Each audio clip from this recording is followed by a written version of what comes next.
It's often been said that Christianity was born out of the womb of Judaism, and America has a spiritual umbilical cord tied to Israel that must never be severed. There are 5 restorations of Israel. Let me just run through them with you briefly. In 1948, Israel became a nation. In 1967, Jerusalem was taken back by the Jews. Then we saw Aliyah, as Jews from around the world returned to their homeland in Israel. And then finally, we saw a desert bloom into a garden. And lastly, the 5th restoration of Israel is a messianic one, where Jews find the Messiah and Christians come back to their Hebraic roots of being grafted in. Thank God, the restoration is almost done.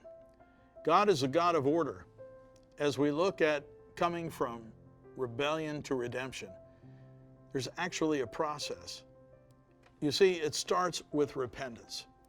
Repentance is the foundation. That's the very first thing that happens. Out of repentance comes reconciliation. Out of reconciliation comes restoration. And then comes revival.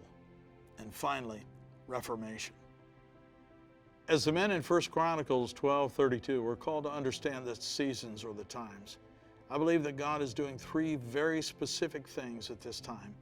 Number 1, He's doing what He did when He first came. He's cleansing the temple. Number 2, He is allowing His people to enter into His rest, even before the Israelites, through the times of the judges and the prophets and into the New Testament. In fact, Hebrews tells us there's yet a rest to be entered into. But His bride will enter into a rest based upon the finished work of the cross and the redemptive power in His blood. And finally, He's going to infuse us with a militant faith, a very strong faith, knowing that He holds everything in His hand, not a cocky faith, but a confident assurance of faith, to know that no matter what danger comes, whatever calamity comes, that He's got us covered, that even when the storms come, He's the anchor we hold on to.